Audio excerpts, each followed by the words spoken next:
મને પાછા જોઈએ, બધું લઈ લો મને, મારા 2 છોકરા પાછા જોઈએ, મારું કોઈ નામ નહીં રહ્યું હવે.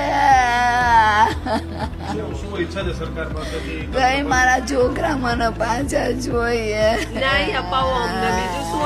અમારા ઘેર આવું થયું, બીજે આવું ના થવું જોઈએ. અમે તો એ જ અમારી અપેક્ષા છે કે અમને ન્યાય મળવો જોઈએ. અમારા છોકરાઓ જતા રહે, બીજાના છોકરા ના જાય, અને અમને ન્યાય અપાવો. આવું કેમ થયું? સરકાર આનો પર ધ્યાન કેમ ના દીધું? આ કરંટ લાગ્યો તો બીજી વખત આવું ના થાય એવું કરો. 9:30 મારો ભાઈ અને મારા ભાભી એમના પપ્પાની તબિયત બહુ સિરિયસ હતી દવાખાને. એમની તબિયત બહુ ખરાબ હતી. એમની તબિયત ખરાબ કાઢીને જ એમને ઘરે આવતા હતા.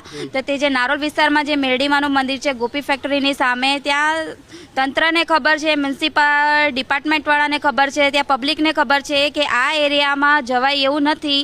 તો તંત્રએ, મ્યુનિસિપલ ડિપાર્ટમેન્ટે ત્યાં બેરિયર કે ત્યાં તમે બેન કેમ ના તમે મૂક્યું, ત્યાં તમે જાહેર કેમ ના કર્યું, ત્યાં બેરિકેડ કેમ ના લગાયા કે અહીંયા આ રસ્તા ઉપર જવાય એવું નથી, આ રસ્તો ઓળંગાયનો એવો નથી, તમે ત્યાં રેડ એલર્ટ કેમ જાહેર કર્યું?